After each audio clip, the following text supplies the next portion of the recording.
welcome to the stage, Tony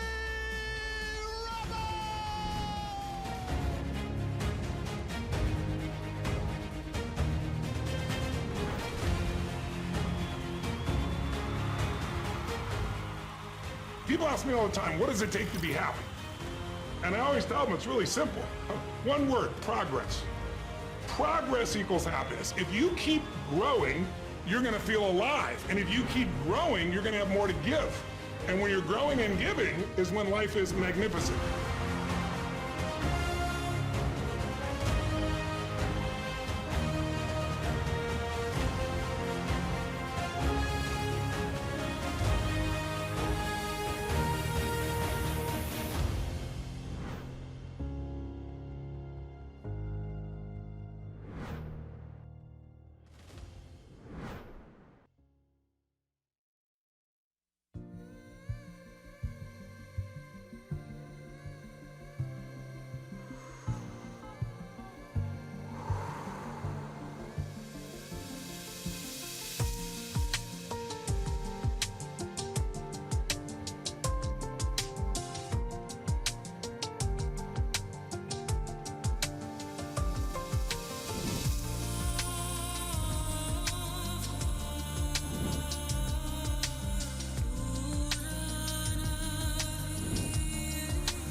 خب عرض سلام مجدد و عصر خیر خدمت دوستان عزیز از اینکه جمعه ظهر خودتون رو در این سالن سپری میکنید، انرژی، وقت، هزینه برای اینکه از اساتید بین المللی در 11مین سمینار بین المللی مدیریت بازاریابی و فروش چیزی بیاموزید.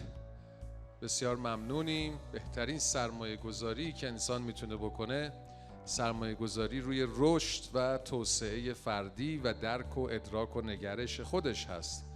هر چقدر ما بیشتر توسعه پیدا کنیم، بهتر تصمیم میگیریم. در دوراهی‌های زندگی و کار تصمیماتمون بهتر خواهد بود. کیفیت تصمیمات ما کیفیت زندگی ما رو شکل میده. قطع به یقین همبستگی مستقیم وجود داره بین کیفیت عالی زندگی بعضی‌ها و تصمیمات عالی که گرفتند. اینکه با کی وقت بگذرونند، چی بیاموزند، چی بخورند، کجا باشند، همین تصمیمات سرنوشت ما رو تعیین میکنه. از اینکه اینجا هستید تا چیزی بیاموزید، تا بهتر تصمیم بگیرید، تا مهارتی رو یاد بگیرید که شما رو از دیگر افراد جامعه جدا بکنه و به جزء 1% جامعه باشید. بهتون تبریک میگم و تشکر میکنم. خودتون رو تشویق کنید لطفا. مرسی.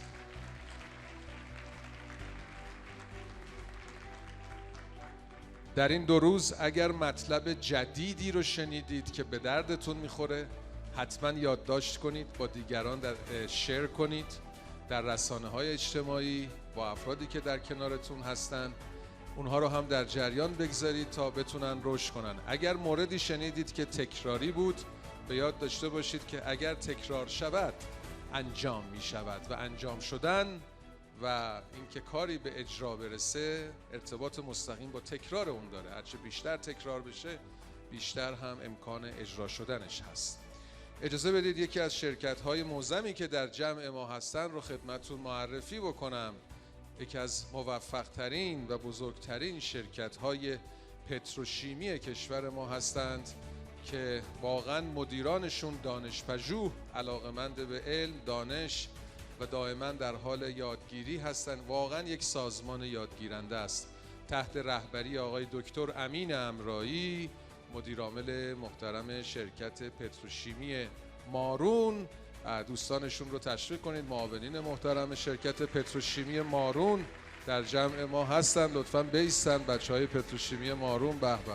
دوستان پتروشیمی مارون واقعاً بی‌نظیر کار میکنن در کشور. جناب آقای شبیری، مدیر محترم برنامه‌ریزی و استراتژی شرکت معظم پتروشیمی مارون و هماهنگی هایی که برای حضور دوستان و معاونین محترم بخش های مختلف داشتند، باعث افتخار هست که همچین سازمان ها و همچین رهبرانی در کشور ما هست. در بخش خصوصی واقعا جمله معروفی از مدیریت هست، میگه سازمان های کوچک، سازمان های بزرگ همان سازمان های کوچکی هستند که انسان های بزرگ دارن. بچه این انسان ها موفقتر و بزرگتر، سازمان ها موفقتر و بزرگتر. پتروشیمی مارون رو تشویق بفرمایید.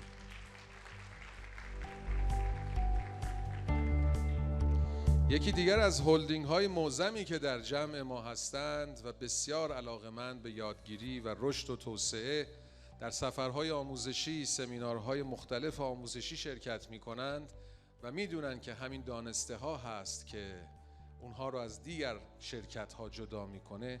هلدینگ معظم توسعه نیشکر هست. تشویقشون بفرمایید.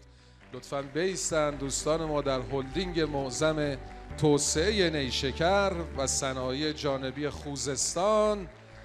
بیش از 700,000 تن شکر کشور رو معادل 500% تولید داخل و 35% از نیاز کشور در حوزه شکر توسط این دوستان در هلدینگ معظم توسعه نیشکر انجام میشه. 35 میلیون لیتر الکل که 80% آن تولید داخل هست و 12,000 تن خمیرمایع و تولید MDF و 132,000 متر مکعب تولید MDF و خمیر مایع رو در کشور انجام میدن، در کنار تولید 30,000 تن خوراک دام. هلدینگ معظم توسعه نیشکر.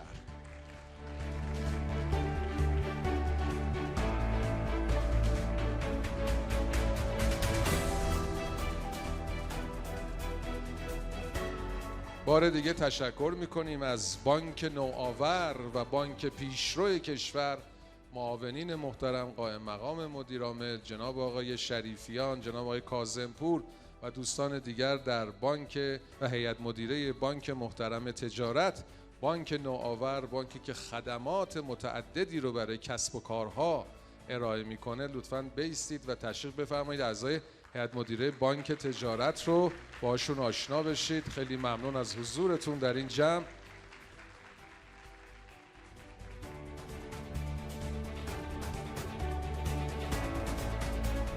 دوست خوب و برادرم رو خدمت شما معرفی کنم که مجموعه‌های بزرگی رو در کشور راه اندازی کردن، از فرش تا عرش، از 0 تا 100.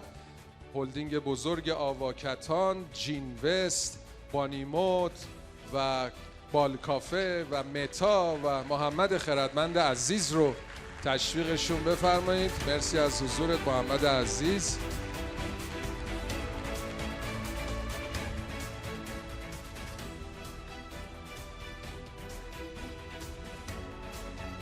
ما البته بدون تیممون واقعا هیچ موفقیتی به دست نمیاریم. میگه if you have a dream you need a team. اگر رویایی دارید نیاز به تیم دارید و هیچ فردی به تنهایی به موفقیت‌های بزرگ در زندگی نمیرسه و این تیم ما هستن که به ما کمک میکنن. آقای خردمندم هر جا میرن اعضای تیمشون رو همراه خودشون دارن. اگر اجازه بدید ما تیم موفق آواکتان رو هم خواهش کنیم بایستند و تشویقشون بفرمایید. بچهای آواکتان کجا هستن؟ آقای آرش ارجمندی، قائم مقام محترم. آرش جان خیلی ممنون. دوستان دیگه بچهای آواکتان بالا هستن؟ بله بسیار عالی. چرا همه بالا نشستیم؟ پایین هم جا هست. مرسی خیلی ممنون. آقای آرش ارجمندی هم در موفقیت‌های آواکتان زحمات بسیار زیادی میکشن. ممنون آرش عزیز. مجموعه راک چندین بار خدمتتون معرفی شد.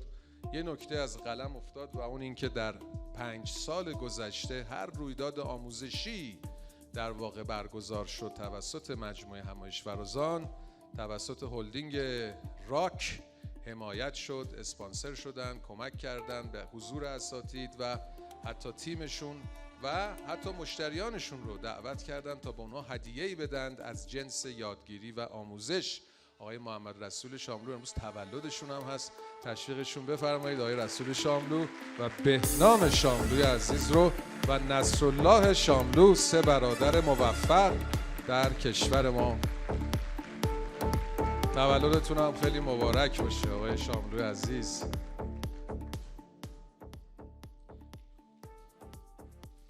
خیلی از دوستان 2 معضل دارن. یکی معضل طراحی سایت، یکی معضل و دیجیتال مارکتینگ و سئو، یکی هم معضل استخدام نیروی خوب. من 2 فرد رو به شما معرفی میکنم که الان خیلی تو این عرصه دارن کار میکنن. فرهاد جان کجا نشستی؟ آقای رفعت هستن؟ نیستن الان فکر کنم. تو پارت بعد معرفیشون میکنم. آقای امیرحسین جاوید کجا نشستن؟ آقای امیرحسین جاوید رو تشویقشون بفرمایید. ایشون مدیر عامل مجموعه بزرگان فروش هستند. آقای جاوید در حوزه جذب و استخدام نیروی انسانی خیلی میتونه به شما کمک کنه. آموزش‌های فروش فوق‌العاده در مجموعهشون داره اتفاق میفته. خود مجموعه همایش فرازان از خدمات بزرگان فروش و آقای امیرحسین جاوید استفاده میکنه. ایشون رو بشناسید. بزرگانفروش.com سایتشون هست، میتونید مراجعه کنید و اگر نیرویی میخواید در حوزه فروش، بازاریابی، بین‌الملل خیلی میتونن به شما کمک بکنن. امیرحسین جاوید رو تشویق بفرمایید.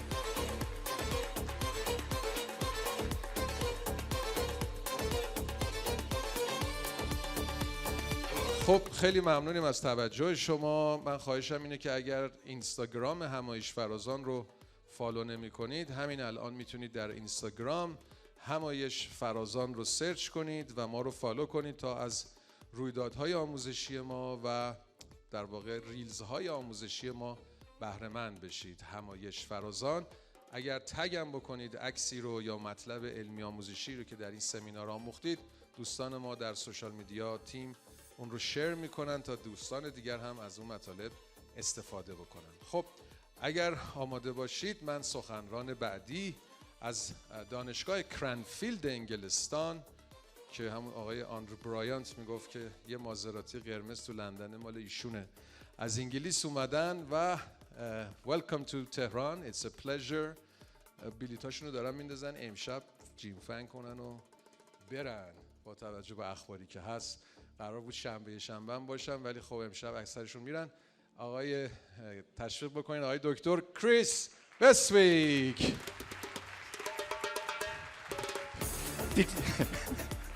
Did you mention the sauna?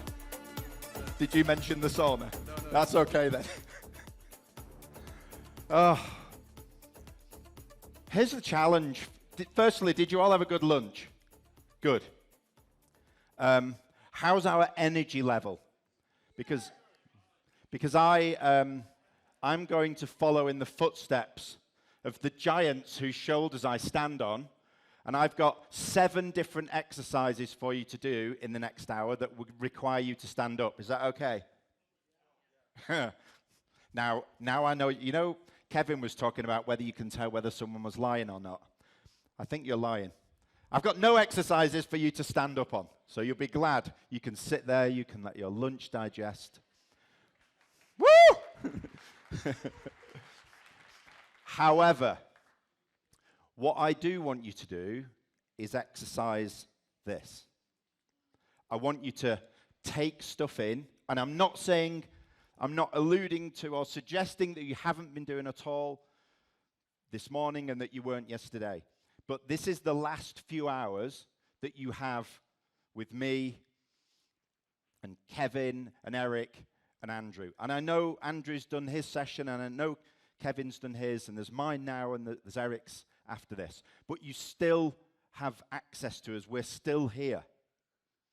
So if there's any unanswered questions you have, not just by me, but from Andrew, from Eric, from Kevin, before we finish today, please come and talk to us.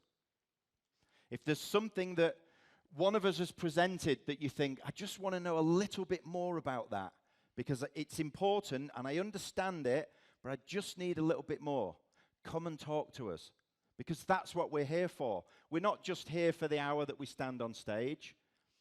We're here for you guys. And if you have questions, if you have things that are unanswered, please come and talk to us and ask us those questions. Because once we've gone, it's much more difficult to do that.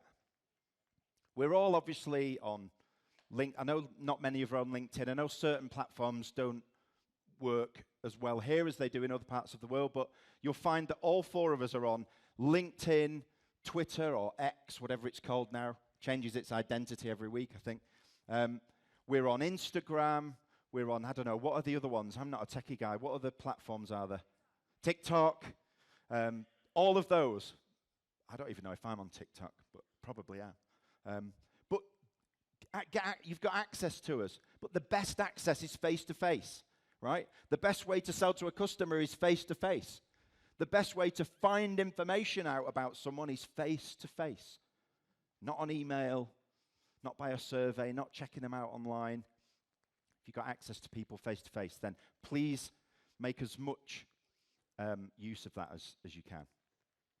My challenge today is, I'm going to have to put my glasses on for this because some of us of a certain age are starting to get terrible eyesight. What was mentioned earlier was the fact that we all need to constantly be in a learning mode. And what I like, as much as speaking, what I like is learning. Because it's okay me, like the other guys, writing books and showing you models and frameworks, and I've got loads of stuff that I'm going to share with you today that I want you to take back. It's okay us doing that, but the world changes and people change, trends change, how we need to lead our organizations changes. You guys, throughout all of your lives, your wives, your partners, your children, everyone will change. And what we have to do as speakers to be able to constantly, every week, every month, multiple times a year, every year, we have to update our thinking as well. Because some of the things that I've created over the past 20 or 30 years were great 20 years ago, but they're out of context now. So even we, as the experts, have to constantly update our learning. There's going to be loads of segues that I'm going to try and build into the next hour, but if you want to write these down, or I can email them to you or whatever. But here are the things that, the segues and the links to all of the other content that you've had. And my only sadness is that Eric is after my talk, so I don't get to learn a little bit more and then make notes and share that with you. But I'm sure Eric will do a great job of that on his own. But there's some really good links to everyone's content. And what organizations like Hamayesh Farazan and what people like SEPA are really, really good at is bringing speakers together on stage where all of that content, even though it seems different and it has different context and it may be approaching a subject from a different direction, if you think about all of the things that we've all spoken about, what you'll see over the next hour and definitely in the final session from Eric is how all of this stuff comes together. All the different parts of leadership that Andrew shared, all the different parts of how we need to interact with customers and build relationships that Kevin shared, and all the stuff that Eric's going to share with you this afternoon. You'll see how it all comes together. But I want to share a few bits. This is what I've learned about my content and how it works in different areas of business, the different areas of business that Andrew works in, and the different areas of business, and the different type of coaching, and the different perspective that Eric comes from. The alignment is what's great about all this stuff. So from Kevin, he talked about exceptional execution of an ordinary idea. And he's right. We could build the most fantastic new product, the most fantastic new idea. We can build it in the confines of our own organization, but if we don't get it out there, the idea has no value. If we don't get it out there with a great business model and a great way to get it into the hands of customers that they are willing to pay for, then however good we think that idea is, the idea has no value. What I've been sharing and what I shared yesterday was the fact that in order to execute, in order to brilliantly execute on an idea, first we have to have ideas. And innovation and the whole act of innovating, the whole concept of building a capability of innovation and design thinking and empathy and customer profiling, all of those different techniques, they are all meant and they're all there to try and enable you to find ideas, to seek out ideas that your competitors may not have even spotted yet, to find opportunities in a market that you're already in, but you didn't even realize there was a new opportunity in, or even to spot an opportunity in a market that you don't even serve at the moment. And innovation is building that capability, and building a culture of innovation is building that capability across your organization. And when you build that, and when you build that corporate muscle, the more ideas and the more opportunities you're able to find, the more opportunities you're able to execute on really, really well. And then purpose and values and ownership has been a consistent theme. We've never met, the four of us have never met. Yet a constant theme, a constant word that all four of us have really tried to get you to focus on is ownership. And I'm going to talk about my version of ownership today and what ownership means in the context of leading for innovation, but also in how we build a culture. But what you'll see is the link to what Eric shared about ownership, the link specifically to what Andrew shared about ownership, the link is there. And my challenge to you is make notes, take pictures,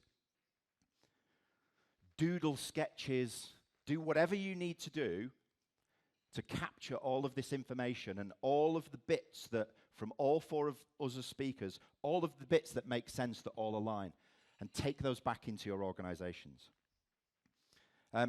Andrew shared content about you can't lead others unless you lead yourself. And I'm going to share again my view on my world is very specific. So I don't coach leaders at the level that Andrew does or that Eric does. I don't coach leaders generically to be great leaders. I coach them specifically with one task in mind. How do we drive growth through innovation? And what do I need to do as a leader to be able to build an organization that can find ideas, develop new solutions, and get those solutions to market? And what culture do we need so that we can do that repeatedly, dozens and dozens of times a year? But what Andrew shared about understanding and leading yourself before you can lead others, you'll see when I share the stuff that I'm going to share, you'll see how perfectly that aligns. And what it also aligns to is you have to understand your current culture, just like you have to understand your current self as a leader before you can lead others. If you want to build a culture of innovation, you have to understand the culture that you have now and what's great about it and what's not so great about it.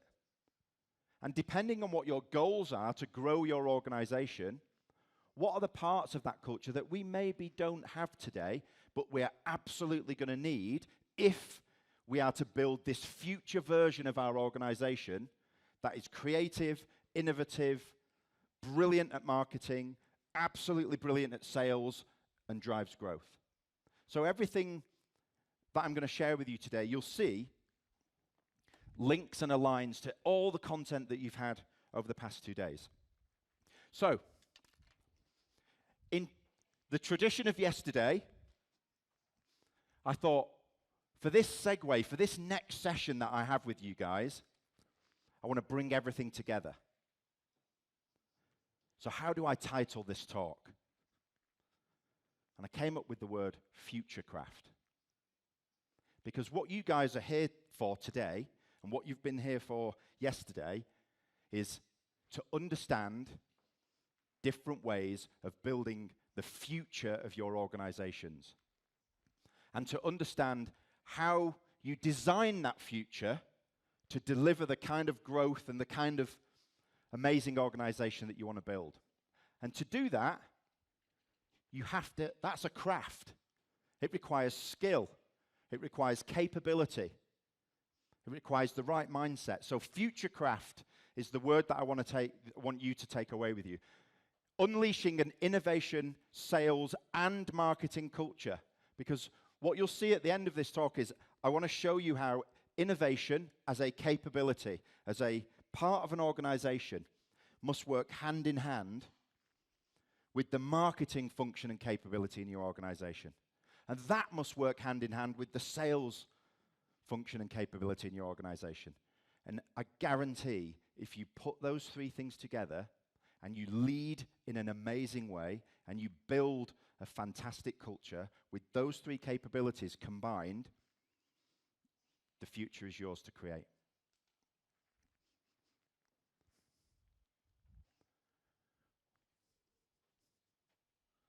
You know, I said yesterday I wasn't a tech guy. Helps if you turn the clicker on. There we go. So, futurecraft represents actively shaping the future. Like everything in life, if you want things to go your way, you will have to make decisions. You will have to decide on a direction. You will have to decide, where do we want to go? Where do I want to go as a leader? Where do I want to take my organization? If you're not a leader, if you're an employee and you're not in that kind of role, then what you should do is think, what kind of organization do I want to work for? You can answer that if you want. What kind of organization do I want to work for? What do I believe in? What are my values? What do I think is a really incredible purpose that I would want to go on a journey to try and achieve? Unleashing conveys the power of potential. Everyone in this room has way, way, way, way more potential than you think possible. I'm going to talk about something that the other guys haven't talked about, but I guarantee they will be more of an expert in it than me. And I'm going to share it later because I want you guys to understand it and research it. I'm going to share the idea of growth mindset. How can I be better tomorrow? How can I achieve more? Do things really hold me back? Or actually, could I really achieve this? Innovation, sales, marketing combined. Not separate silos in an organization, not separate functions, a collaborative union between the innovation capability, the sales capability, and the marketing capability. And one of the very, very last slides, I'll show you why this is important, because I'm going to go through what turned Microsoft around when Satya Nadella joined Microsoft. And you'll see it's innovation, sales, and marketing. And then culture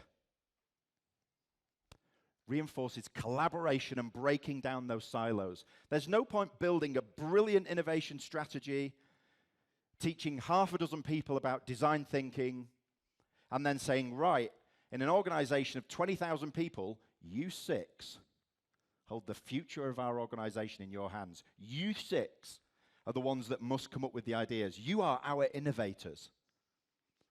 We need to build a culture of innovation, a culture of creativity.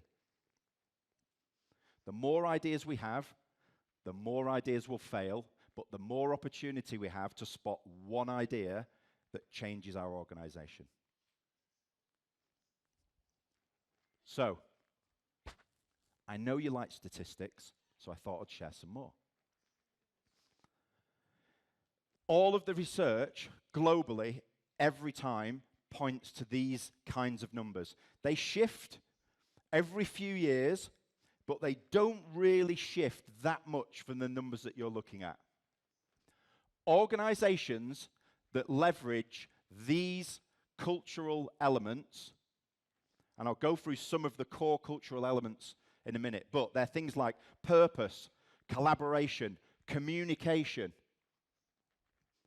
When you leverage all of the different cultural elements, and I can send you the research, I can send you a whole document that unpacks these cultural elements. When organizations leverage these cultural elements and bring them all together and do them really, really well,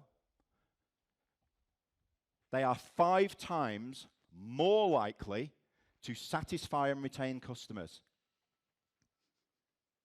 5 times more likely. Now, as sales and marketing professionals, what are we here to do? We're here to find customers. We're here to put our brand and our proposition and our values and our vision and our whole organization. We're here to put our why in front of a customer. We're there to put our what in front of a customer, and we're there to put our how in front of customers. Now imagine if you could leverage the ability to be 5 times more likely to satisfy and retain customers than your competitors. What a superpower, right? There's competitive advantage, and that's just one thing. Look at this next one. If you leverage the right cultural elements, if you build the right kind of culture, and you take the advice of Andrew and Eric and Kevin around leadership, and you build it in the right way, you are 20 times more likely to exceed financial targets. So for everyone in marketing that's sat here, that's your key driver for saying, right, how do we sort out our leadership challenges, and how do we build the kind of culture that's going to shape the future we want? How do we build the kind of culture that's going to get me and my marketing team 5 times more likely to satisfy and retain our customers? And if you're here and you're in a sales role, in a business development role, you should be saying, okay, how do we build this kind of culture? Because if we can be one of those companies that's 20 times more likely to exceed our financial targets, then I'd like to know how to do that. And I'm going to share the frameworks for how to do that. But like I said yesterday, the conversations that I have with you yesterday and today are more about introducing you to ways of doing this. Part of my role is to inspire you to want to do it, but what I really enjoy is conveying to you tools and frameworks for how to do it. So I'm going to share lots of them today, but as I said yesterday, if any of you want them, we'll figure out a way. We can speak to Sepper, you can get in touch with him and his team. We will figure out a way of giving you these tools and frameworks. I'm more than happy for everyone in this room to have every slide that I've presented over the past 2 days. And if there's a slide and a framework that you say, we need to do that in our organization, I need more information, then we'll figure out a way of me being able to send it to you. Because I want you to take this stuff away, and I want you to start using it. Because coming to seminars like this is great. And you'll have had a brilliant 2 days, and you'll have learned loads of stuff. But the key thing for you guys is action. What did Kevin say this morning? You've just got to start to do it. Yeah? All this stuff's brilliant. Being inspired, having photos with us and the guys, it's cool. But what we're really here to do is to learn how to push your organizations forward. And to do that, you need to learn this stuff. You need to take it back into your organization, and you need to do one thing. You need to take action. So if you need any of this content, I will happily share it with you. We'll figure out a way of getting it to you all. The first thing I've done is, our second challenge is translating this. I believe, we do have it translated. It's just not been published. That's another challenge we will take on, and I'll take that on with Sepper and the team, and we'll figure out how we get that translation done and how we get that to you in a format that if you can't read English, you can read it in your own language. But what I've done to start with is this. I've summarized 280 pages into 2 slides. So now you can take this back to your organization, and you can translate 2 slides rather than 280 pages. And what it's going to do is give you a head start. It's going to bridge the gap for the 2 or 3 months, however long it's going to take us, to get that translation and get the book done, if that's what you want. So the first thing is this. The first thing you've got to do in your organization to build the right kind of culture and to start to drive innovation is build the right kind of strategy. You've got to build a strategy for innovation, for what you want, the kind of goals you want, how you're going to do it, and the kind of culture that you're going to need to be able to do that kind of work. The second thing is, you've got to enable your senior team, the managers, the influencers, the leaders, the executives. I don't care what your title is. Everyone in this room has a sphere of influence. Everyone in this room has influence over other people. You have colleagues in your organization that you can collaborate with, that will listen to you, that will say, hey, that's a great idea. You know, I'd happily help you try and solve that. I'll work on that with you. As you move up the organization, your sphere of influence obviously increases. So the onus is on the leadership team and the senior teams to make this happen. But don't underestimate how much you guys can all contribute, regardless of your position in your organization. Remember what we heard this morning. Culture is all about people. That means the culture of your organization is about every single one of you guys. And then the third thing you've got to do is you've got to start to embed the things that innovation requires in your organization. So whether it's design thinking, whether it's value proposition design, whatever tools and frameworks you need to be able to spot ideas, develop really cool solutions for them, and then get those solutions into production and out into the market, those are the tools and frameworks you need. Keep it simple and make it as efficient and quick as possible to be able to do that. So, strategy, leadership and culture, tools and frameworks, and then embed that stuff into your organization. To give you more detail, I've broken it down into steps. I'm not going to go through all this. This is for you to read if you want it. If anyone wants to take pictures of this later, I can open it up on my laptop. You can take photographs. I can send you a PDF. Whatever makes it easiest for you to take this stuff back and start to use. Okay? So, How are you guys going to lead for innovation?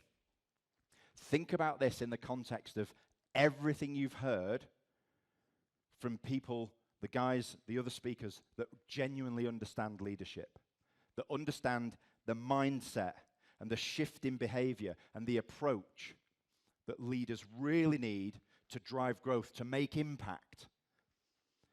So I'm going to share with you what my view on leadership is, but take everything else that you've learned and combine it together as 2 days worth of learning, go back to your organizations and say, right, how do we now change how we lead if innovation and growth are a core part of what we want the future of our organization to be?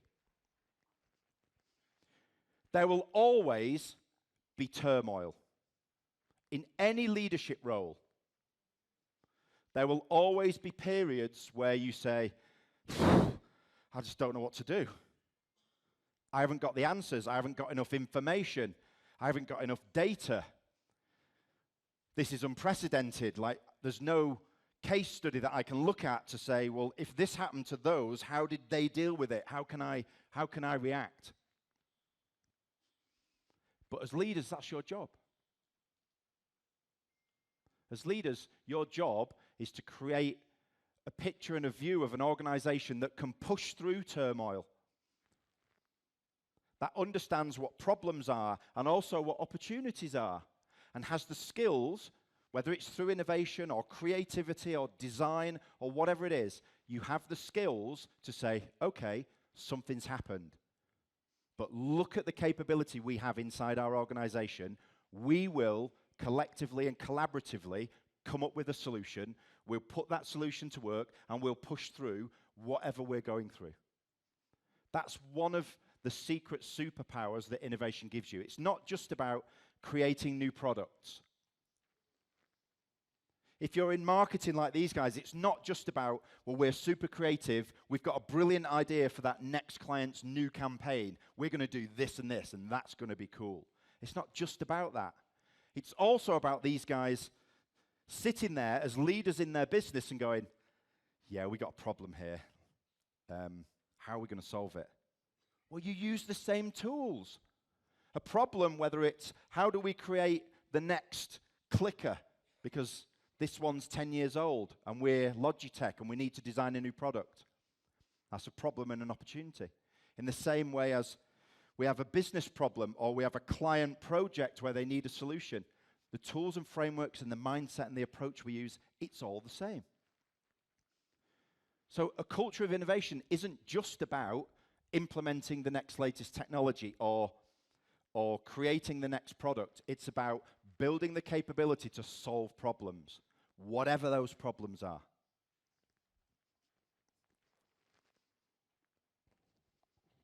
One of the other stats for organizations that build the right kind of culture is they are 4 times more likely to adapt well to change. When something happens in periods of turmoil, what do we need to do? We need to react and we need to adapt.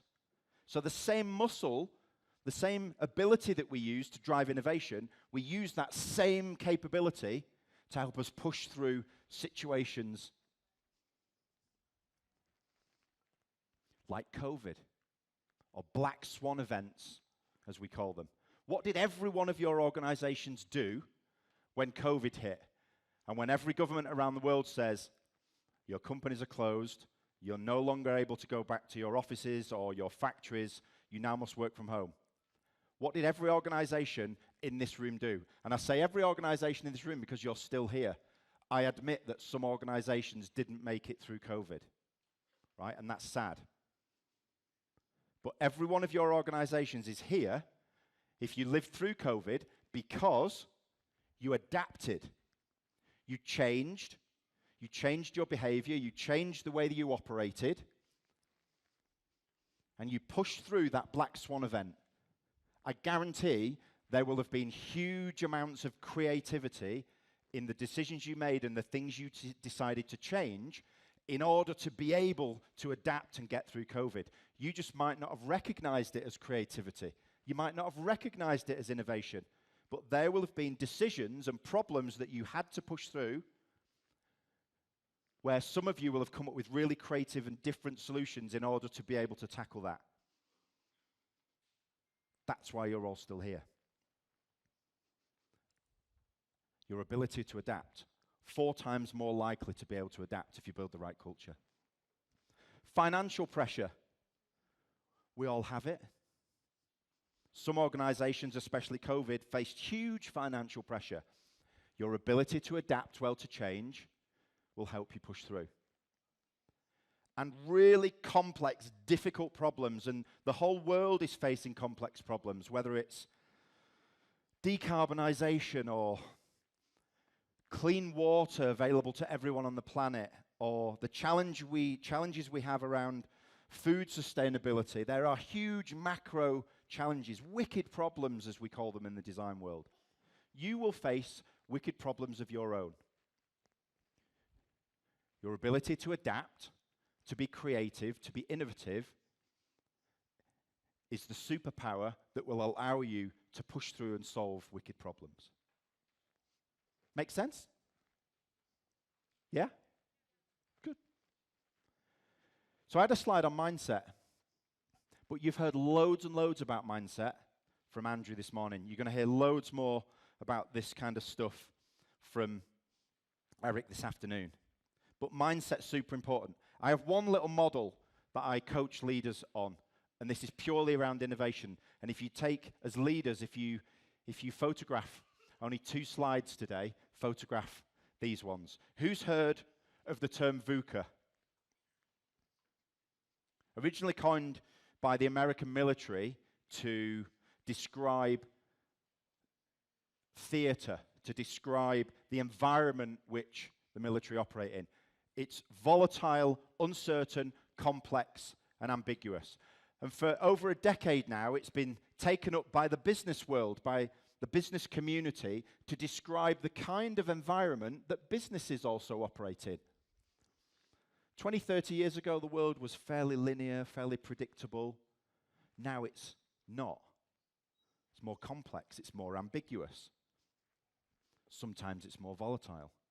But if we as leaders believe that about the world, and we believe when we go into our offices every day and we try and lead our organizations and we try and push them forward, if we believe that the world is volatile, uncertain, complex, and ambiguous, how do you think that makes us lead?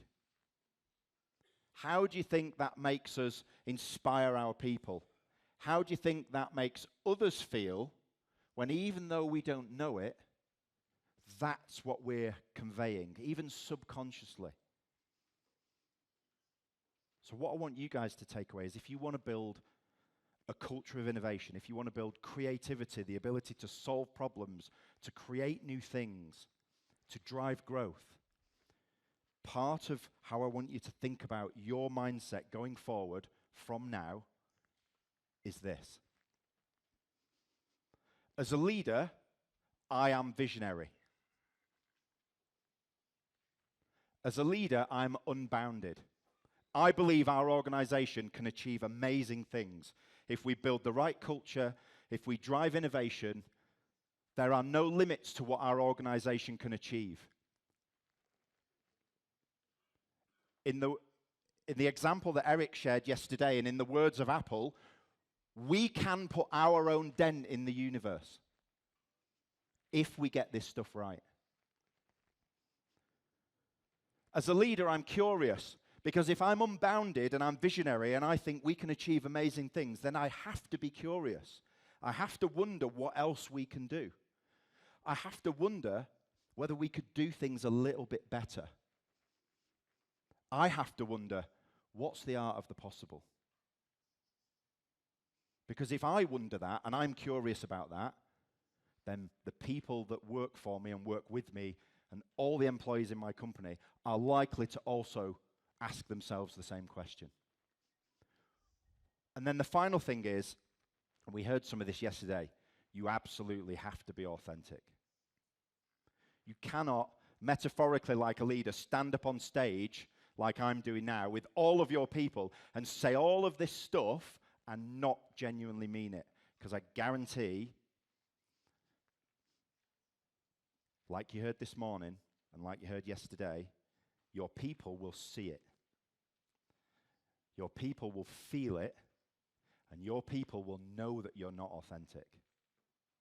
It is impossible to lead an organization towards the future, to embed creativity, to embed innovation, and to embed the passion and the drive from all of your people to achieve something absolutely phenomenal if you as a leader aren't genuine and you aren't authentic.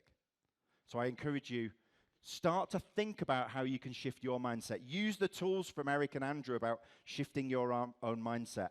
Think about what that means for you as a leader, and then what that could then mean for your people. If those are 4 genuine things for you as an individual, then think about how you can then portray that and convey that and lead in a way that your other people start to take up those same 4 worlds. Purpose is key. That curiosity and that ambition and that desire to say, I think if we get this stuff right, there are no limits. Our organization is capable of amazing things. That's purpose. So I want you to think a little bit like what Kevin shared with you earlier. I want you to think about what the real purpose of your organization is. Why do you exist? What's the core thing that you want to be able to do exceptionally well? And figure out how to put that as the North Star for why you want to innovate. Creativity is important. And I often get asked by leaders, well, Chris, does that mean I've got to be creative because I'm sort of not really creative? Everyone's creative in their own right. Creativity comes in a million different forms. Some of you can sketch, some of you can draw, some of you can paint, some of you are musicians, some of you can build things with your hands, right? If you've seen what this guy does, he builds these things with his bare hands. That's creativity. Many, many different forms of creativity. So please don't ever think as an individual, I'm not creative. Because in some way, shape, or form, you will be creative. And when you find it, bring that into how you lead. I shared purpose and creativity because I think they're really important. And if you remember the reframing of VUCA, it talked about curiosity. Curiosity is the bedrock of innovation. If you're not curious, then you're not interested in finding problems or spotting opportunities. You have to be super curious as a leader. And the 2 things that drive curiosity is this. So, tongue-in-cheek, I say leaders have to be a little bit more Martin Luther King and a little bit more Einstein. And why do I say that? Because purpose is super important. I have a dream. He didn't stand in front of people and say, I've got a cash flow spreadsheet and I think we can grow at 2% a year. He said, I have a dream. I think we can achieve something phenomenal, something completely different, something that's going to change the status quo forever. You guys have to think. You don't have to be full-on Martin Luther King, but you've got to have some kind of drive that says, I think my organization's capable of this. Of so much more than today. And then when you combine that with creativity, well, if I think we can achieve that, how creative can we start to look at things? Purpose and creativity drive curiosity. And curiosity starts to reshape, as leaders, how you look at risk. Because now I'm curious. Now, I want to find out whether we could do this or could do that. I want to find out if there's a different way that we can approach this thing that we do, whether there's a different way we can design our product, whether there's a different way that we could reach our customers. I'm curious now. I want to find that out. And when you build that kind of mindset and that approach, you start to say, okay, well, we might have to try some stuff that we didn't do yesterday, that we haven't done before, that may be a little bit risky, but we're going to have to try it because I'm curious to see whether that new idea is going to work. This is the bedrock of innovation. The bedrock. We find ideas, we spot opportunities, and then we take a little bit of risk. We add some creativity in there, and we just try stuff. And the more we try, the more we'll fail. But what did we learn about, was it this morning or yesterday? Probably both, right? Failure needs to be reframed as learning. Every time we fail, every time something doesn't work out as expected, we know a little bit more about that thing than we did 5-10 minutes ago. That's how we drive innovation. You heard about loss aversion yesterday. We've got to breed that out of our people. Loss aversion, the tendency for people to play not to lose as opposed to play to win. This is a subconscious thing that most people are predisposed to doing, whether you don't even realize you're doing it. When you play cards or when you play a board game or when you play anything, most people, if you're not super, super competitive and you're not prepared to take some risk, will play not to lose instead of playing to win. Because playing to win means you might have to take a bit of risk. James Quincy, the CEO of Coca-Cola, Reed Hastings, the CEO of Netflix, Jeff Bezos, the CEO of Amazon, they all openly, publicly talk about the fact that their organizations have to take risk. They've had to build cultures built around it being safe for people to take risk, it being safe for people to experiment, try new ideas, challenge the status quo. This is how we start to shape culture. You can Google this. So you can Google Google. This is a webpage called Killed by Google. 295 ideas that Google have invested in. Many of them built prototypes, many of them launched, many of them pushed through the marketing department for feedback, and they've got that feedback and they've gone, yeah, we thought it was going to be great, but it's actually not. Let's kill it. Have you heard the term fail fast, fail cheap? The ability to try stuff, to experiment, to build prototypes, to test things as quickly, as fast, and as cheaply as possible, because the sooner you find out something won't work, and it's not the right thing, and customers don't really want it, the sooner you can kill it. And the sooner you kill something, the cheaper it is. The less money you can spend testing ideas, the more ideas you can test. 295 ideas killed by Google in pursuit of those one or two that have changed the game and made them a multi-billion-dollar organization. You guys have to build this kind of approach. You must live your leadership principles. Andrew has reinforced this time and time again over the past few days. But don't take it from me. Go and check Amazon's. Amazon publish all of their stuff, their culture, their leadership approach, their leadership principles. They publish it. Now, you're not going to get real granular insight. You're not going to get the real detail, but it gives you an idea of how to approach these things. What leadership principles after these 2 days will you go back to your organizations and either create or rewrite or get rid of in order to say, this is the organization we have today, this is actually the one we need for tomorrow. And it requires those principles and those leadership ways of working not to exist, and it's going to require these new ones that we need to create. Because for that future, we need to do things in this way. So have a look. The second principle, ownership. I spoke about ownership earlier, and I'm going to talk a little bit more about ownership.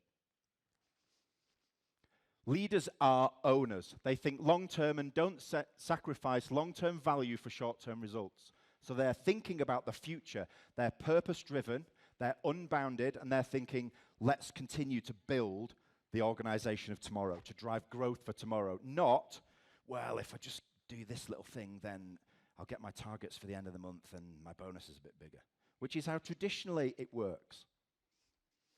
As leaders, we have to reframe those models to promote long-term thinking, to promote risk, to promote our people to experiment and try new ideas. If our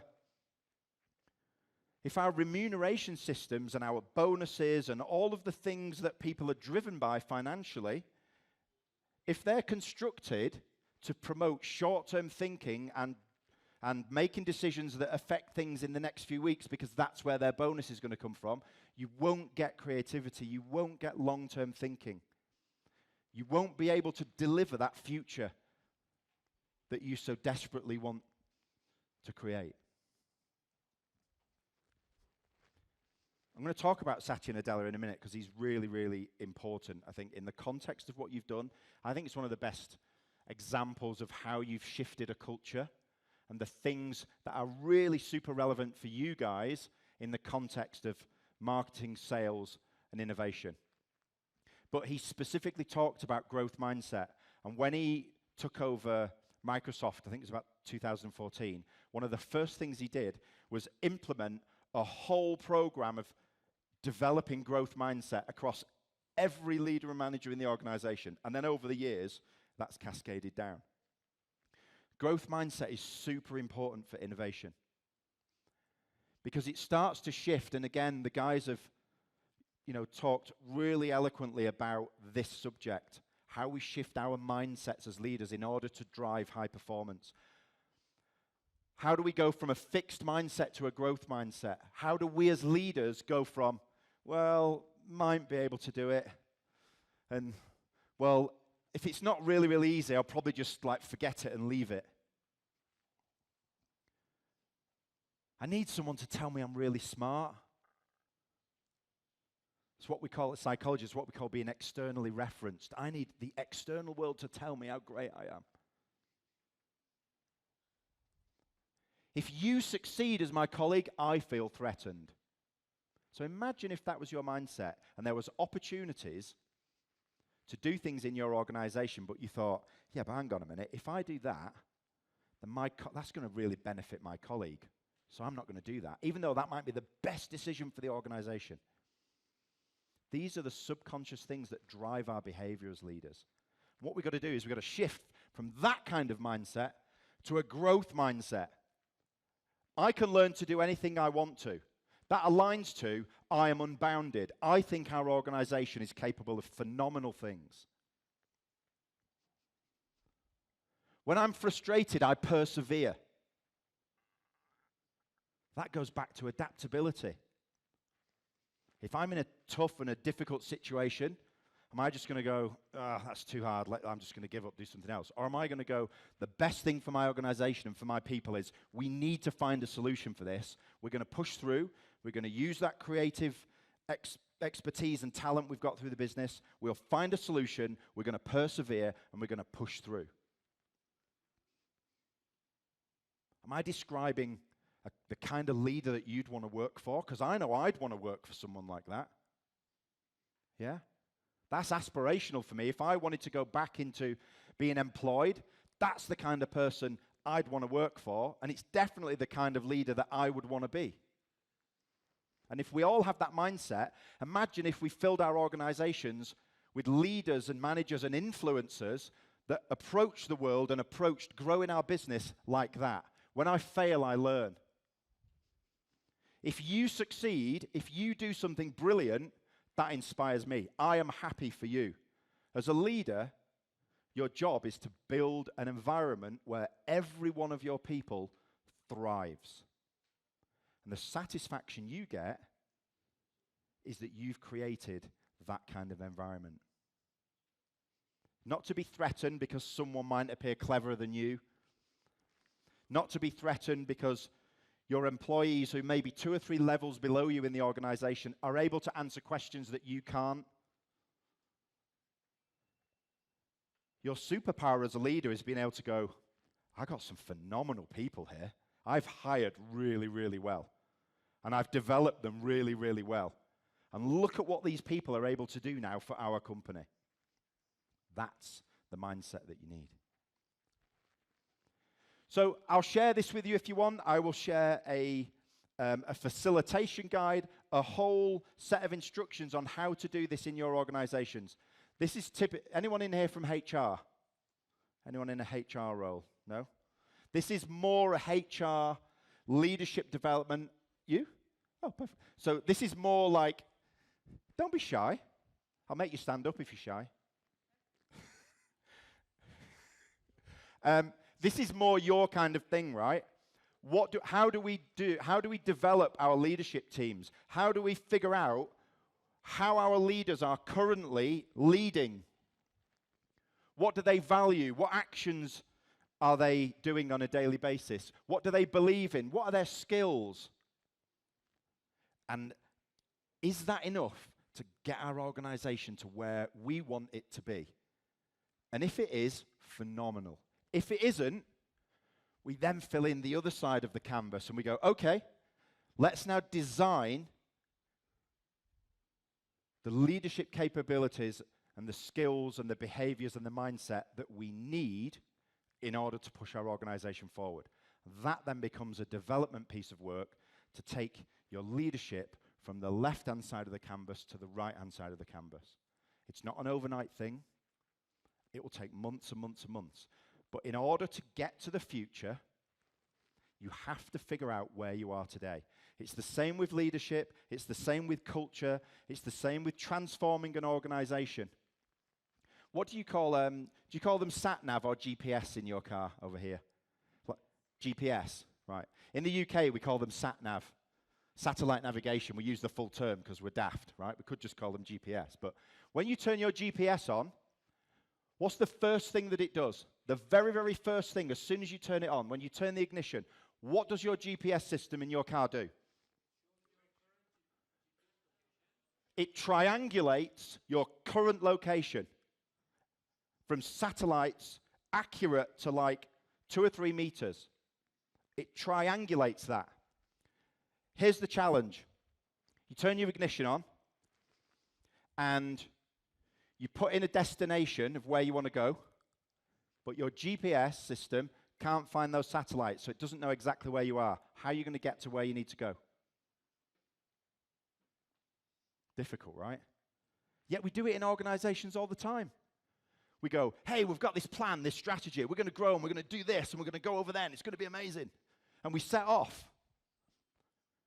And it's typically called a transformation program. Does anyone know the percentage globally of transformation programs that fail? You want to guess? You can guess if you want. You just have to say the number out loud, then I can hear it. 10? Wow, super optimistic. I like your mindset.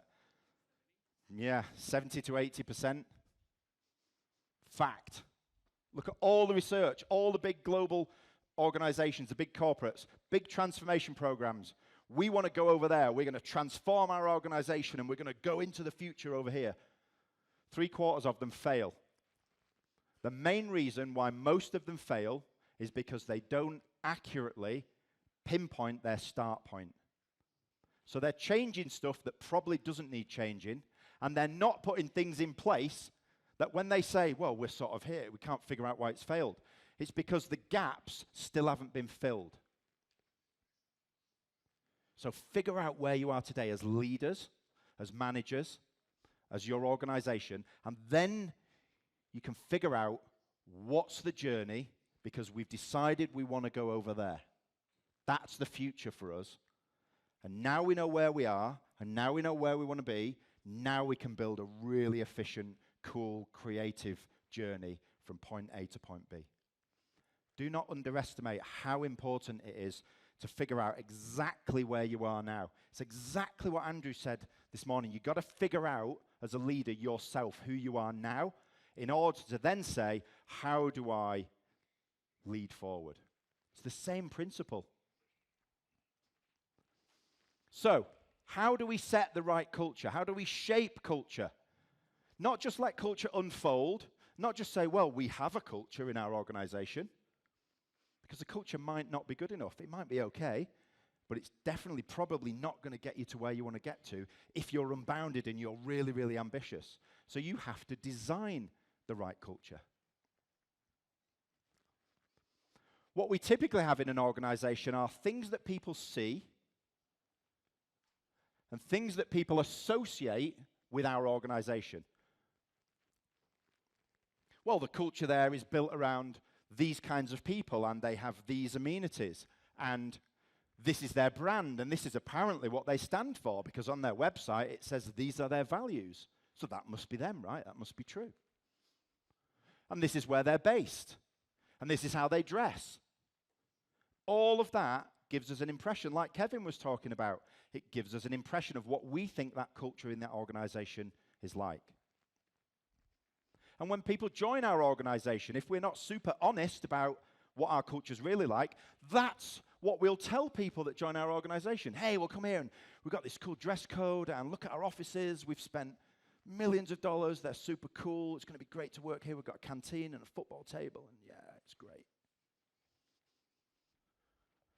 And then they go, okay, I've been here 6 months now. And actually, what it's really like is there's all these biases that I'm running into. And I was told this was a really creative culture, but every time I want to do something, I've got to go and ask permission. There's no autonomy.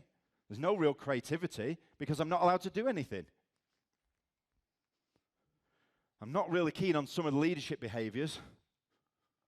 Don't really know where we're going as an organization because when I started, they said it was this, and we're going to do this, and we're going to be the best thing in the world, and we're going to build this amazing organization. But actually, I've been here 6 months, and I haven't been involved in one conversation about actually going there and doing really amazing stuff. So the real culture is all of this stuff. And what we do when we build a brand and we build our organization and we talk about it to the world, we tell them about all this cool stuff. But on a day-to-day basis, when all your employees come to work, these are the stuff that actually go on a day-to-day basis. Your job is to make, as leaders, is to own everything. Not just the stuff above the line, but the stuff below the line. Your job as leaders is to make sure that the right behaviors are lived and breathed every day. That behaviors that you don't like are filtered out of the organization. That the right kind of values are there. That trust is massively, massively high. Because without trust, there's no risk. And with no risk, there's no creativity. And without creativity, there's no innovation. So who owns culture? Who owns the culture that you have in your organization? I sort of gave the answer away a minute ago. It's leaders, right? Whatever the culture is in your organization today, your leaders have to own that. If you are a leader in this room, the culture that your organization has, you have to own that. Good or bad. Therefore, the culture that you want, that you need to drive your organization forward, you have to own that. So you have to own where you are today, and you have to own and take full ownership of where you want to be tomorrow. And the cultural change that you need, the difference between those 2 points, you guys have got to take ownership of that. If you're in a leadership and if you're in an influencing position in your organization, you've got to take ownership of making that happen. Executives at the top of an organization own the innovation agenda. They own the cultural agenda. Super important as leaders in this room to understand you guys have got to make change happen, because without that change, you're not going to get the kind of growth that you want as organizations. Anyone know the story of Volkswagen, or recent one about 5-6 years ago, and Boeing? No? VW? Probably didn't happen so much over here, maybe. It's more of a European thing. So about 6 or 7 years ago, the culture inside VW was all about performance. It was all about sales. It was all about shipping cars. There was nothing else that mattered. Volume, volume, volume, volume. At the expense of everything else. That was the message that was actually coming down from the leadership team. In the middle of the organization, the managers and the non-managerial people were saying, yeah, but guys, the emissions figures that we've pushed out on all our cars, we can't actually meet them. You do know that, right? Like, the cars are nowhere near as efficient on emissions as we're telling everyone. Leadership team, shh. Volume, volume, volume. Keep shipping the cars out. massive, massive, massive compensation from VW because they got found out. That was a culture of fear. That was a culture of very, very low psychological safety. No one in this part of the organization had the courage to go, sorry guys, we can't do that. Like, that's wrong. Not only is it wrong, because we're selling products to people that do not do what we're telling them they do. Not only is that wrong, it's illegal. Senior team, shh. Sales, keep selling. That's when a culture and a leadership team say one thing is important, but actually another underlying culture and another underlying approach is driving behavior. Very low psychological safety. No one prepared to stand up to the senior team. You guys do not want a culture like that. You want the absolute opposite. Boeing was the same. The middle of the organization saying, guys, we've got some real serious safety concerns. Our planes are not safe. Like, they literally shouldn't be taking off. Senior team, shh, sales, sales. What does sales mean? Ka-ching. What do senior leaders driven by? Bonuses. Low, almost no psychological safety. No one prepared to go, guys, I'm out. I'm handing my notice in. I'm quitting. We cannot do that. These aircraft are not safe. This isn't just like selling a product like VW where it should do 40 miles per gallon, but it only does 20. If those planes take off, they may crash. We may kill people. Senior team, shh, sales, volume. Do you know how much money we make every plane we sell? Keep selling. Don't talk about that other stuff. No creativity, no risk. That's not a culture you want.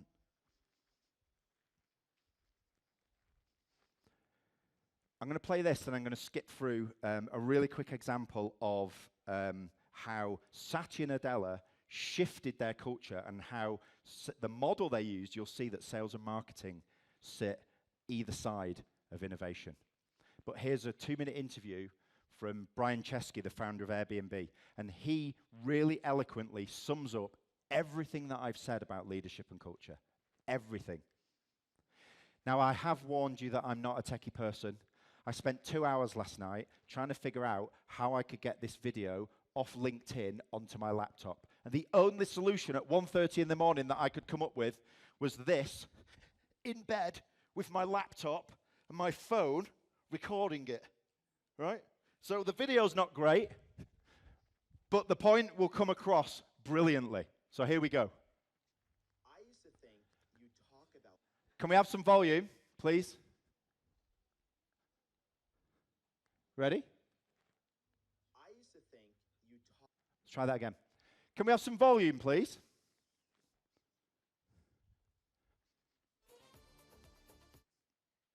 That wasn't him, by the way.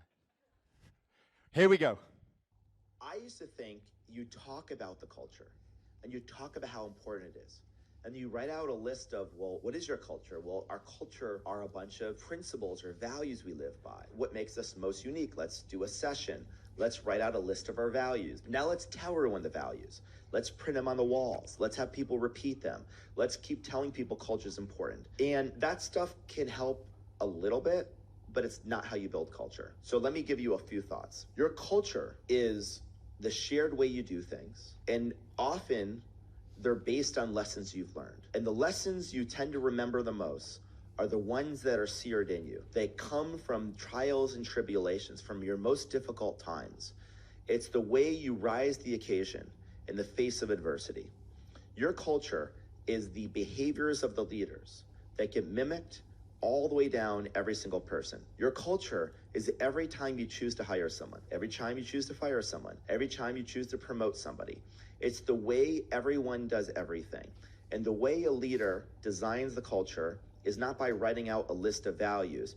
It's by basically leading by example every single day and taking a survey of every single thing happening and constantly shaping it pruning it. Like a gardener, you don't just allow the culture to happen. You design the culture.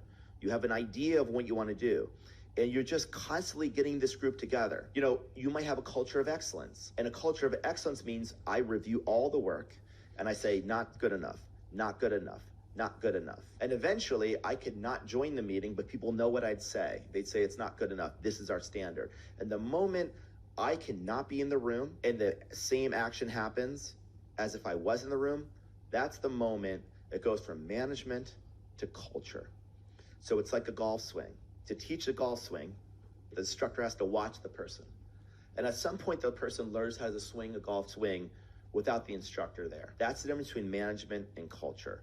And culture is something that people learn. They develop these shared instincts. And it's so important because it's your ultimate intellectual property, not your technology, not your recipes, not your exclusive contract vendor relationships. The way you know how to do something. That is the most important thing a company has, because all a company is a bunch of people, a bunch of money, and a direction that those people are using those resources to go toward. Cool, right? I could have literally sat down for the last hour and just played that on loop for you all. Yeah? Think about what he said, the values of an organization. That isn't your culture. Any organization can put values on. Boeing's values, what they were known for, without question, across the world, was the most safest aircraft in the world. Right? What happened? Their aircraft stopped being safe because the actual value, the thing that was really valued in Boeing, was money and profit.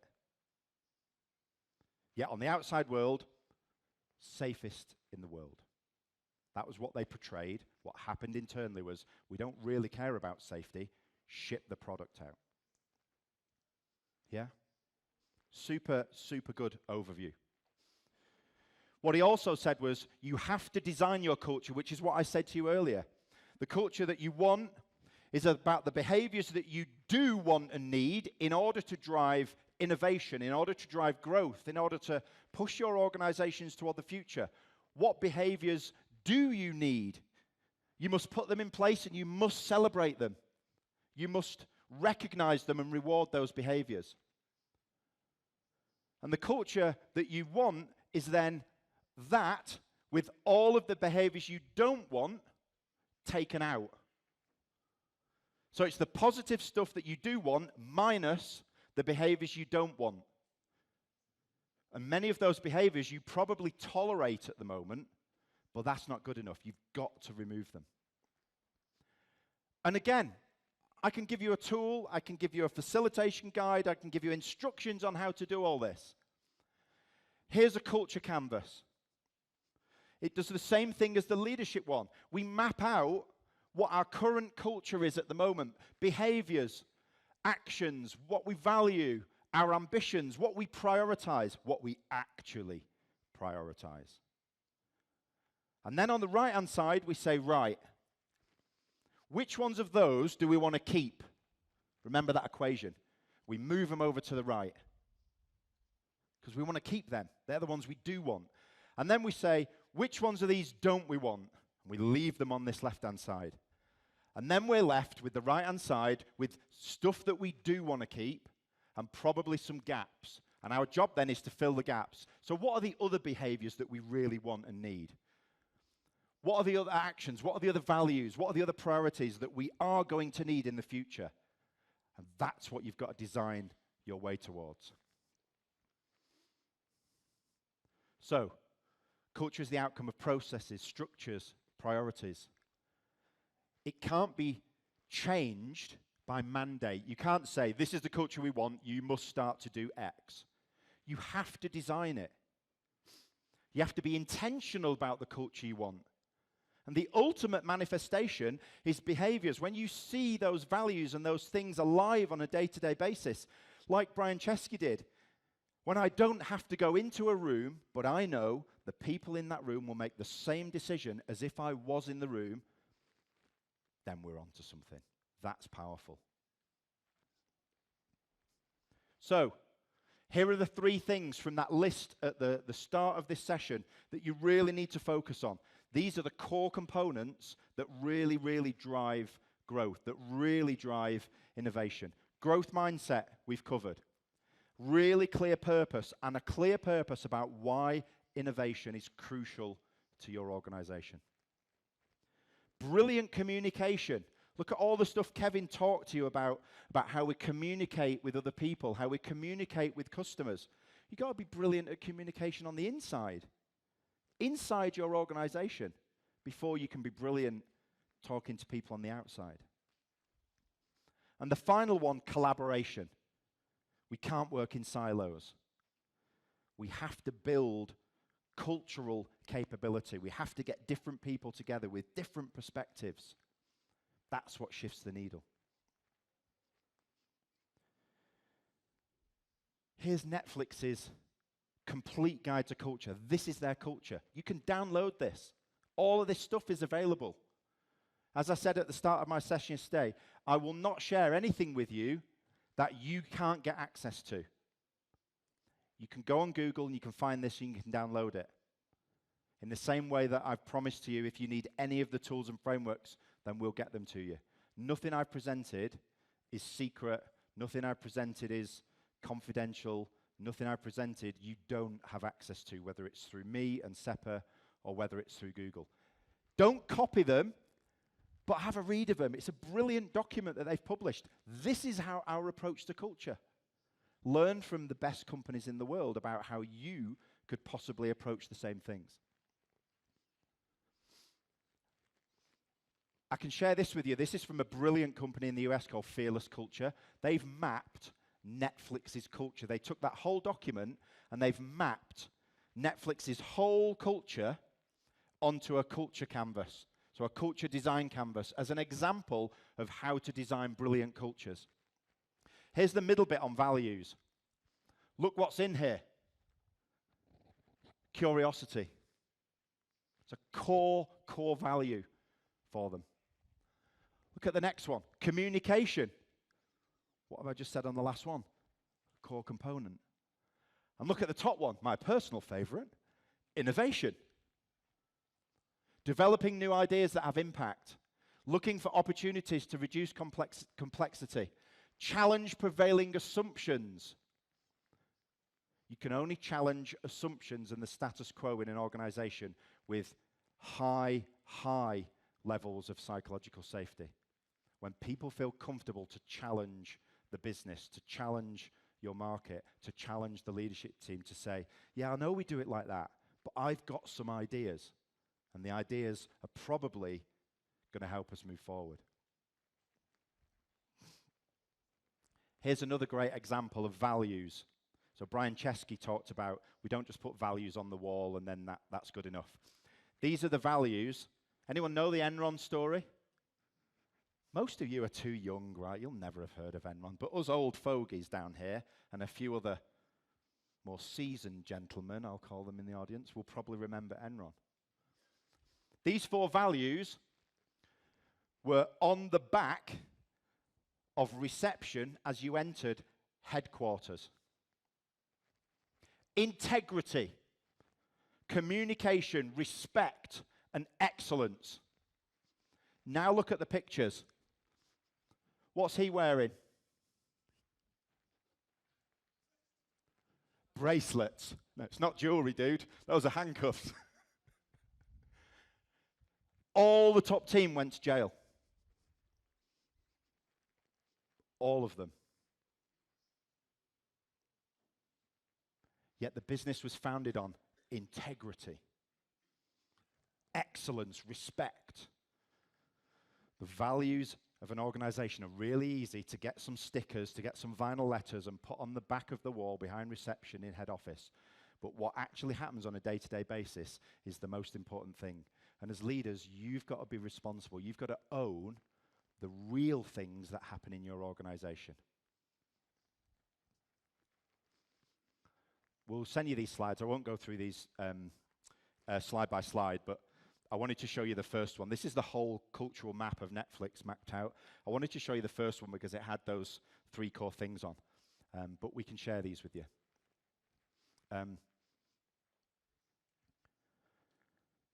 What did Eric share yesterday? He had a really cool image of what?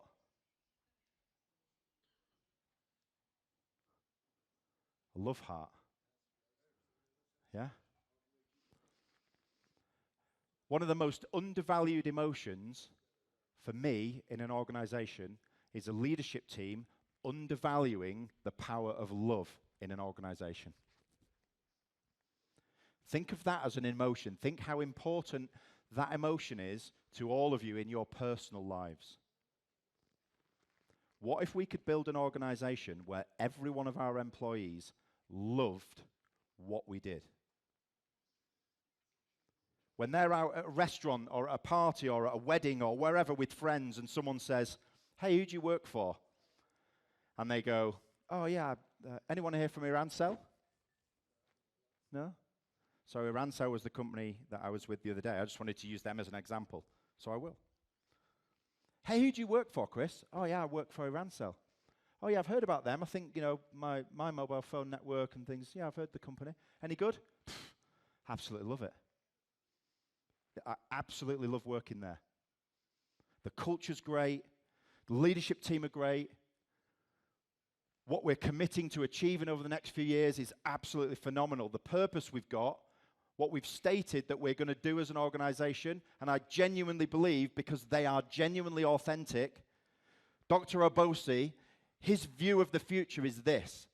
And because of his authenticity, I ain't leaving. Someone's going to have to offer me a lot of money to leave that organization. I absolutely love it. I love what we do, golden circle. I love what we do, why we do it, and how we do it. Imagine if you could build a culture that powerful where people loved coming to work every day. If you're in HR, imagine for you in HR, and you have to recruit new people, right? Don't be shy. You have to recruit new people. Imagine how easy it is to recruit new people, new talent, when you've got a culture that is globally recognized as being absolutely phenomenal, where other people say, "I absolutely love working there." Talent retention, new talent acquisition. Your talent acquisition costs plummet. People are going to be, it's like the Apple iPhone, right? People will queue up outside. People will go, "I want to work at Irancell." Yeah? "I want to work at Rock." Because everything I hear about it is phenomenal. Don't underestimate the power of tapping into emotions like love when you're building organizational culture. We've heard that collaboration's key. I'm not going to talk too much about collaboration, but you have to break down silos. You have to cross-fertilize people across the organization. Get different people working with different people. Tap into different perspectives. Tap into different mindsets. Tap into different experiences. That's hugely, hugely rich stuff that you've got in your organization, and you need to pull all that together. And I've talked about ownership, and the guys have also talked about the power and the significance of ownership.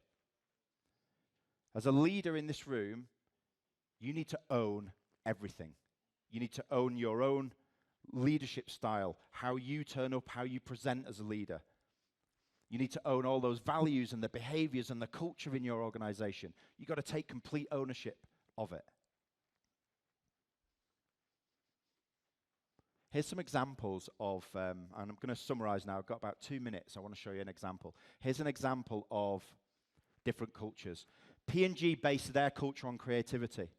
Microsoft, as I've showed you, based it on changing how they lead and really focusing, double downing on growth mindset.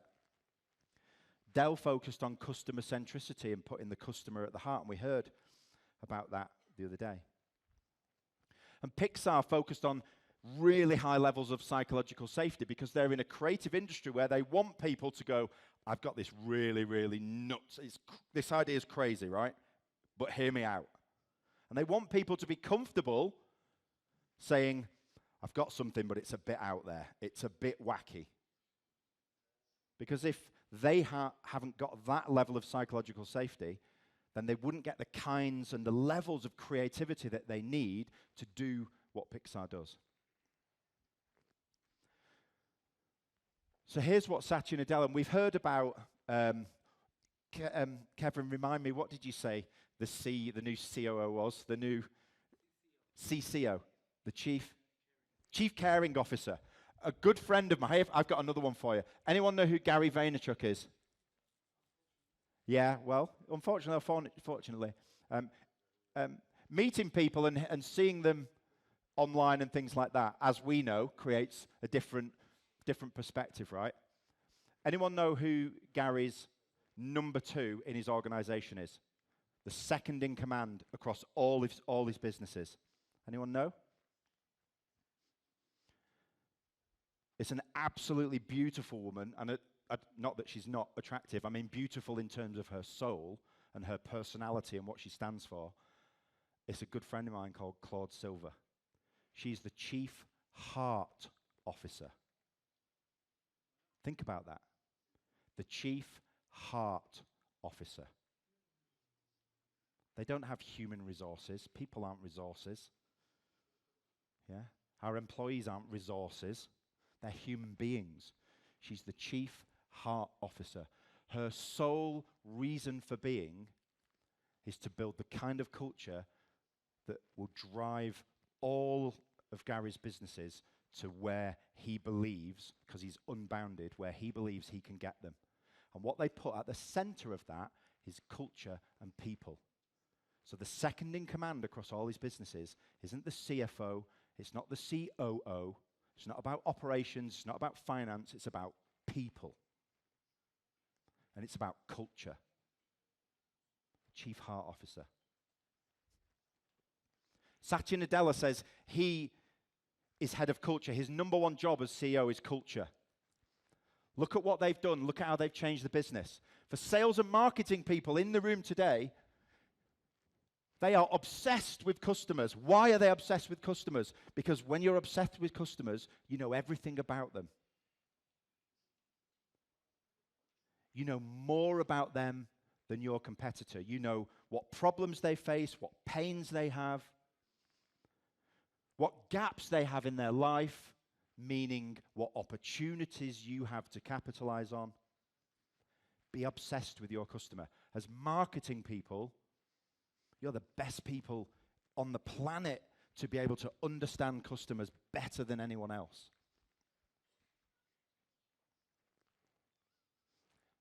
We need to build deeper empathy for customers and their unarticulated and unmet needs. Remember what I talked about yesterday, value proposition design. What pain do customers have?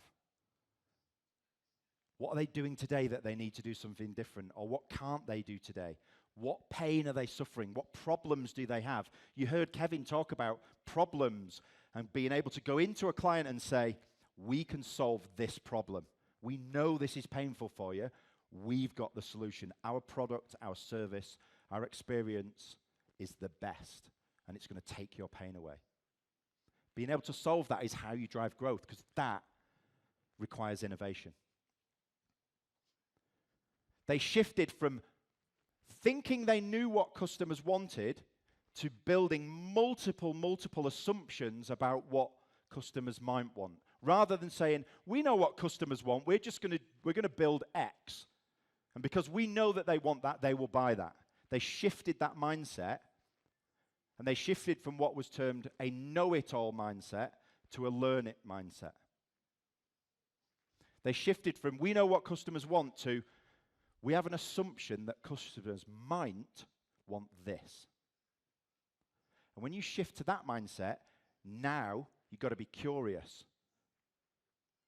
Because now you have a curiosity that customers might want something. Now you've got to go and test that. Now you've got to build an experiment. Now you've got to take some risk. Now you've got to go and find that out. That's where innovation comes in. Finding that out and testing those assumptions, maybe building prototypes, trialing things, designing new things. That's the middle ground. That's the innovation bit. Here's what they created. Forget the crazy name they called it, the Hypothesis Progression Framework. all I see is this. Customer, problem, concept, features, business. All I see is marketing, insight. Can we uncover problems? Can we uncover pain? Can we uncover issues? Can we uncover opportunities? If we can, now let's build some solutions. Let's build some concepts. Let's try some new ideas. Let's innovate. Let's design new stuff. Off the back of, we know that our customers have got this pain. Our customers have got this problem. And then finally, once we've done that and we know it works, over to you sales guys. Go sell it. Go drive growth. Go do your thing. Marketing, innovation, sales. Peter Drucker famously said, culture eats strategy for breakfast. I think, for you guys, I've summed up your next challenge, and it's this. We're going to reframe culture eats strategy for breakfast to this. If you want to shape the future, innovation, sales, and marketing need to eat breakfast together. Ladies and gentlemen, I've appreciated your time today. I do apologize because I've run a few minutes over. I hope it was worth it. Please take everything away. Go for a break.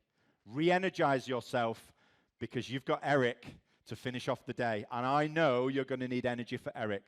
I wish you all the best. Thank you, guys.